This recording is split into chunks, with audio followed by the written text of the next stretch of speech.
பாலம் திறக்கப்பட்டவுடன் அனைவரும் அந்த பாலத்தில் செல்ல வேண்டும் என்பதற்காக ஹெவியான ஒரு டிராஃபிக் இருந்தது உண்மைதான். தீபாவளி சமயம் சேர்ந்து மிகப்பெரிய கடுமையான நெரிசல் அந்த இடத்தில் உருவானது உண்மைதான். ஆனால் அந்த இடத்தில் அமைக்கப்பட்ட ரவுண்டானா அமைத்தது சரியான முறைதான். ஆனால் அதற்கான ஐலாண்ட் என்று சொல்வார்கள். ஒரு ரவுண்டானா சிறப்பாக செயல்பட வேண்டும் என்றால் அதை சுற்றி இருக்கக்கூடிய சாலைகளிலிருந்து வரும் வாகனங்களை பிரித்து செல்வதற்காக டிராஃபிக் ஐலண்ட்ஸ் ப்ரொவைட் பண்ண வேண்டும்.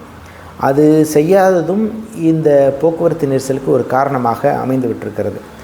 ஆக்சுவலி நாங்கள் சாலை பாதுகாப்பு குழுவிலிருந்து ஒரு வரைபடம் தயாரித்து அவர்களுக்கு வழங்கியிருந்தோம். அதன்படி அந்த டிராஃபிக் ஐலண்ட்ஸ் எல்லாம் அதில் இருந்தது. அதன்படி மீண்டும் அவர்கள் அதை செய்தால் இந்த போக்குவரத்து நெரிசல் தீர்வதற்கு நிச்சயம் வழி இருக்கிறது. அதே போன்று வாகனங்கள் சிக்னல் அமைக்கப்பட்டு பரிசோதனை செய்தபோது நெரிசல் அதிகமாகத்தான் செய்யும். சிக்னல் இல்லாமல் ரவுண்டானா டிராஃபிக் ஐலண்ட் சேர்ந்து செய்யும் பொழுது நிச்சயமாக தொடர்ந்து வாகனங்கள் செல்லக்கூடிய மூமெண்ட் சுமாராக ஒரு 10-20 கிலோமீட்டர் வேகத்தில் வாகனங்கள் தொடர்ந்து செல்வதற்கான வாய்ப்புகள் அதிகமாக இருக்கிறது. பாலம் புது பாலம் இணையும் பொழுது உருவாகக்கூடிய பிரச்சனைகளாக தற்போது புதிதாக ஒரு பிரச்சனை எழுந்திருப்பதாக கேள்விப்பட்டிருக்கிறோம்.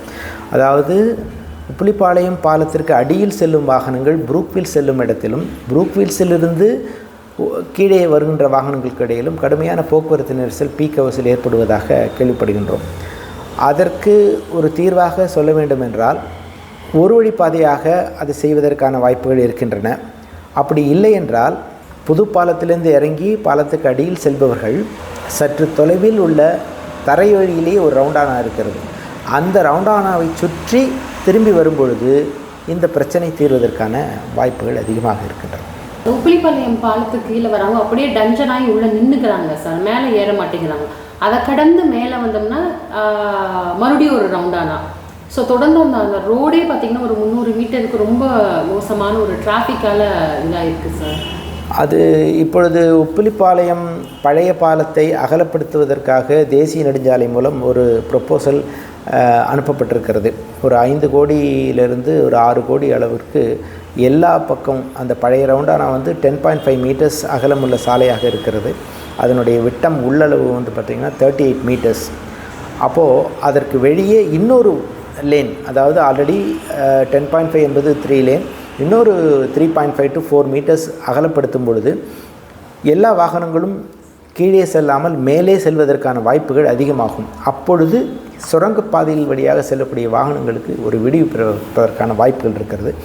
இதற்கு எந்த லேண்ட் அக்விஷன் எந்தவித பிரச்சனையும் இல்லாமல் நெடுஞ்சாலைத்துறையின் இடத்திலேயே இந்த 3.5 மீட்டர்ஸ் அவுட்டர் ரவுண்டாக ஒரு புதிய பாலம் கட்டுவதற்கான ப்ரப்போசல் தற்போது அனுப்பப்பட்டுள்ளது. விரைவில் அது வந்துவிட்டால் ஈவன் மழைக்காலங்கள் கூட கீழே வாகனங்கள் செல்லாமல் அனைவரும் மேலே செல்வதற்கான வாய்ப்புகள் இருக்கும்போது கடுமையான நெரிசல் ஏற்படுவது உண்டு. பழைய மேம்பாலத்தை அகலப்படுத்திவிட்டால் இந்த ஒட்டுமொத்த பிரச்சனைகளுக்கும் ஒரு தீர்வாக அது இருக்கும். ஜிடிநாயிலிருந்து இறங்கக்கூடிய இந்த ரவுண்டானா பிரச்சனைகள் தீர்க்கக்கான ஏதாவது வழிமுறைகள் இருக்கா? அது காவல்துறையுடன் இணைந்து, காவல்துறை நெடுஞ்சாலைத்துறையுடன் இணைந்து சிறிய மாற்றங்களை செய்வதற்கான ஏற்பாடுகள் தற்போது நடந்து வருகின்றன. காவல்துறையினுடைய ஒத்துழைப்புடன் நெடுஞ்சாலைத்துறையினுடைய ஒத்துழைப்புடன் அந்த மாற்றங்கள் செய்யப்படும் பொழுது நிச்சயமாக புது பாலத்திலிருந்து இறங்கும் இடத்தில் உண்டான ரவுண்டானாவில் இந்த சிக்கல் முற்றிலும் தீரும். அதாவது அதை ரவுண்டு ஷேப்பாக டிசைன் பண்ணியிருக்காங்க. ஆக்சுவலி அது ஓவல் ஷேப்பாக மாற்றி நான் குறிப்பிட்டது போல் இந்த டிராஃபிக் ஐலண்ட்ஸ் எல்லாம், ஏன்னா அந்த இடத்துல பார்த்திங்கன்னா ஒரு பக்கம் 14 மீட்டர் அளவிற்கு அகலம் இருக்குது. 14 மீட்டருக்கு வாகனங்கள் வரப்போவதில்லை. அதை டிராஃபிக் ஐலண்டில் ஒதுக்கி ஒரு பக்கமாக கொடுத்து ஓவல் ஷேப்பில் அந்த ரவுண்டானாவை டிசைன் பண்ணும்பொழுது இந்த பிரச்சனை நிச்சயமாக தீரும். அது தற்காலிகமாக ஒரு பரிசோதனை ஓட்டமாக இன்னும் சில நாட்களில் பரிசோதித்து பிறகு அதை செயல்படுத்துவார்கள். பொதுவாக என்னை பொறுத்த வரைக்கும் சிக்னல்கள் போக்குவரத்து நெரிசலை குறைப்பதற்கு பதிலாக கோவையை பொறுத்த வரைக்கும் போக்குவரத்து நெரிசலை அதிகரிக்கவே செய்திருக்கின்றன. அதை நாம் அவிநாசி சாலையிலும் சரி திருச்சி சாலையிலும் பார்த்துருக்கின்றோம்.